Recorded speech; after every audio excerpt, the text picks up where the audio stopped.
Honorable Deputy Speaker, Sir, Honorable Minister of Finance, Independent Judge, and my esteemed members of the House.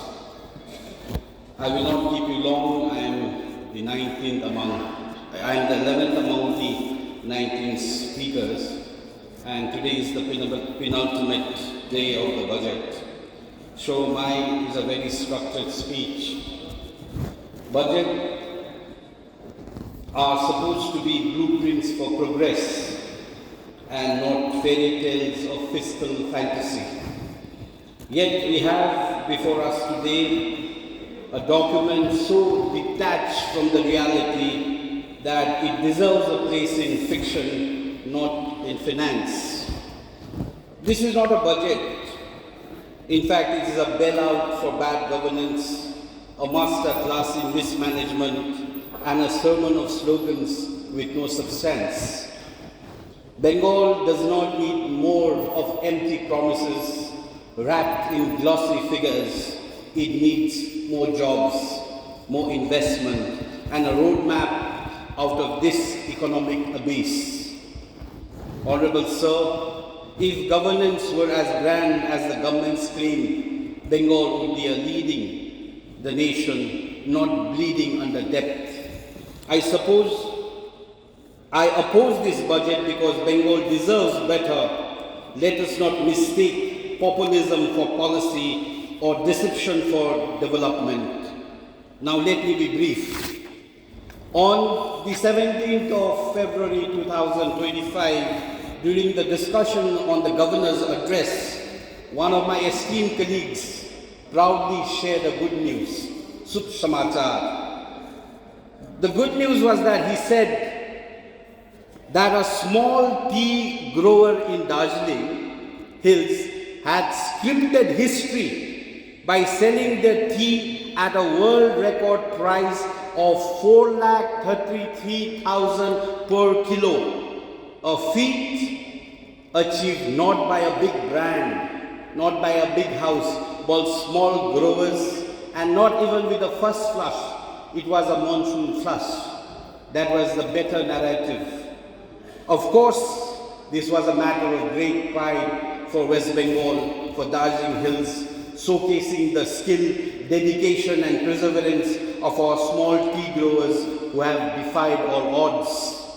But Speaker, Sir, while we celebrate this momentous achievement, I must also share a distressing reality, the very sad news.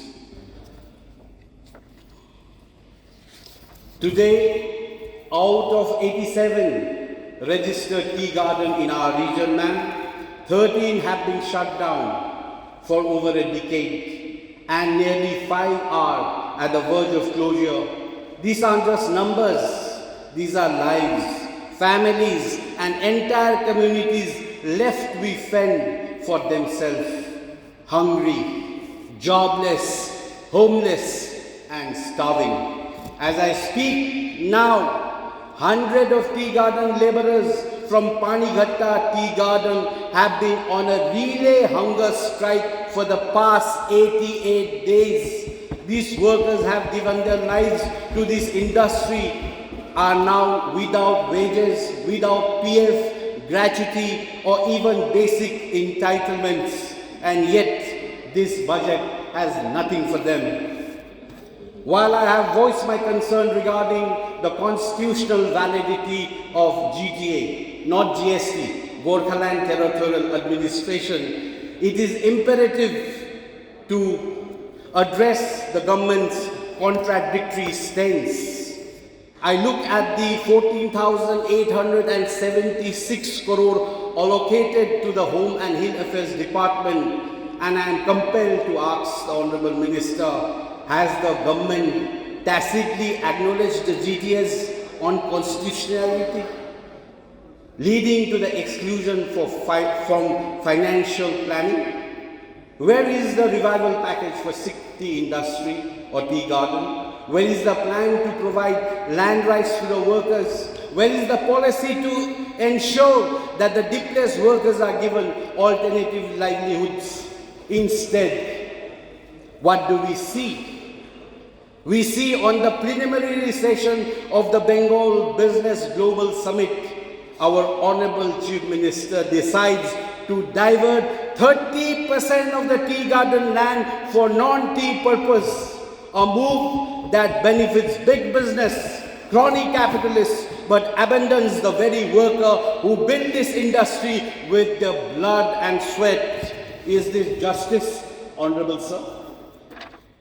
It is a shameful reality that while corporate houses receive land freely on freehold basis, our tea workers cannot even bury their loved ones without seeking permission from the tea garden authorities. I seek to raise an urgent clarification on notification number 3076 LP 1A04/23, which pertains to the distribution of home pattas among the alleged landless tea garden laborers in North Bengal. The tea garden workers and long-term occupants of Darjeeling and Kalimpong are not landless. Their settlement predates to the tea industry, and their toil has shaped the world-renowned Darjeeling tea estates. Their historical claims over this land must be recognized. Furthermore, land is a transfer subject to the GTA, both as per the tripartite agreement and the Gorkhaland Territorial Administration Act of 2011. However, there is a gross violation of this in both letter and spirit. Why has the elected leadership of GTA Sabha, the elected representatives, including the MP and the MLAs of the region, the registered labor unions, tea expert, not been consulted on these matters?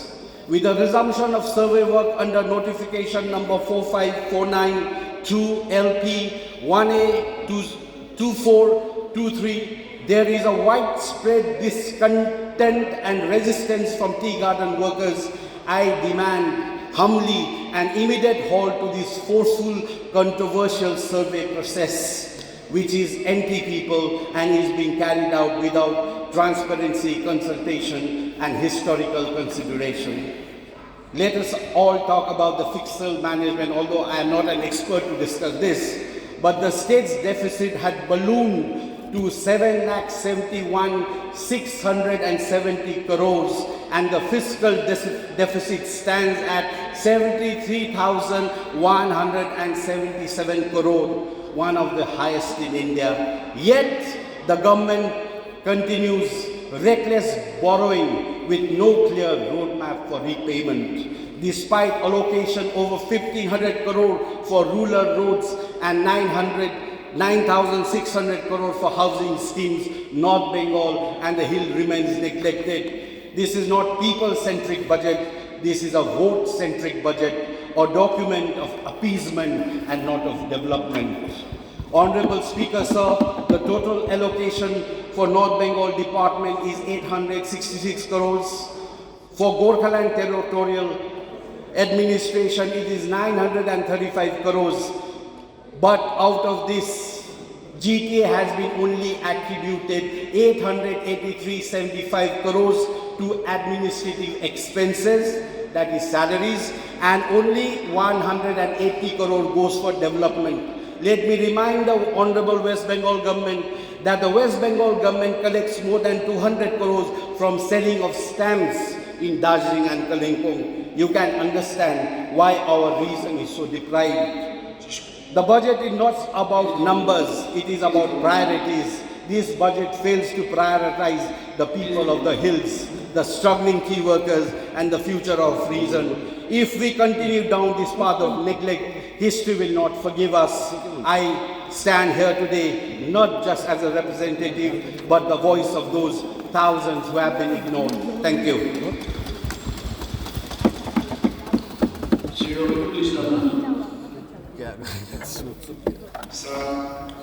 আমাকে পবিত্র সদন কিছু বলার সুযোগ দেওয়ার জন্য আপনাকে ধন্যবাদ জানাই।